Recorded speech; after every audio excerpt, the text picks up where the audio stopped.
End of the winter, so I'm going to try to keep this video short so I can upload it, keep it around 15-20 minutes. Memories of the video store I remember is we had a couple good title video stores in our area before they closed, and I started getting into VHS at the time, but we moved into this house, so I lost a lot of stuff, but it's a move I never really considered taking a lot of stuff, forget sometimes, and posters and some VHS got left behind, and I sold off most of my music by then, because that's what I did. I would buy music, I would sell music, never really would make money on it, but just enough to get me going, and so I want to start my music up, and I'm glad I did that.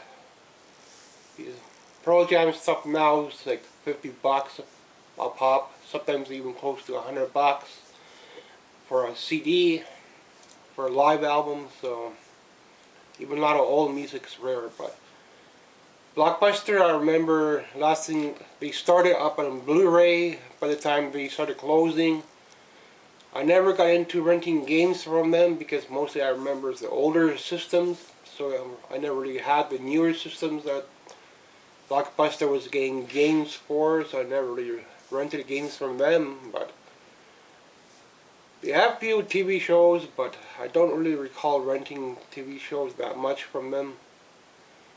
Mostly old horror here and there. I never really recall having seen the old horror, except for the newer Godzilla that came out, maybe the newer Dracula that came out. I would see that on DVD. And I always remember them having those giant bookcases. New releases that come in, I would always take a look, but they started putting old movies on the new release wall, and that would piss me off because sometimes I would rent the old title and thinking it's a new release.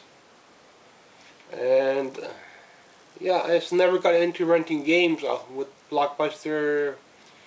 I don't remember them having VHS, but the smaller shops in my area have, so that's where the memory comes from. Why I wanted to have at least one room with shelving, but I never really would have got this many if it wasn't for going thrifting, eBay finds, yeah, just collecting all where I can to this point where I could probably expand the middle 2 more shelves if I find good wood in the garbage. So mostly, yeah, by then I had lost quite a bit of VHS, but never had many good titles when I moved here, so started picking up VHS over the past couple years. And here's where I keep all the good ones.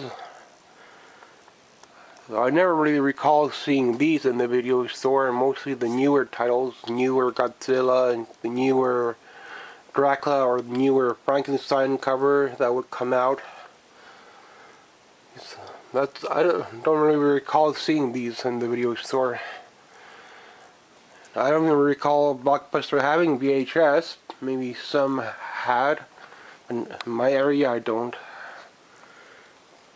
I only remember it because of the smaller moms and pop video stores that would have VHS. And people telling me, oh, don't buy VHS, it's garbage, it's going obsolete. But a lot of good movies still on VHS, and it's still pretty expensive. So do what you can with your collection. Thanks for watching. And this is just a look around of what I've done so far. And I always remember seeing posters, and they had like an ice cream. I always had ice cream, but I don't remember them having arcade cabinets. Not the one that were in my area, so would have to go to arcade for that to have the experience at the arcade. So yeah, maybe other video shops did have arcade cabinets, but the one in our area, no, they did not have them. So they had ice cream cabinets and stuff like that. Run chips and popcorn, all that stuff, but don't remember going there to play on an arcade. Maybe the smaller mom and pop shop did, but that Blockbuster was the main one. Plus we had Rogers, I think, another one. That was the main one. Then the mom and pop video stores that had VHS. So where the VHS comes from, I guess. Thanks for watching. I'll stop the video here, and my dolls.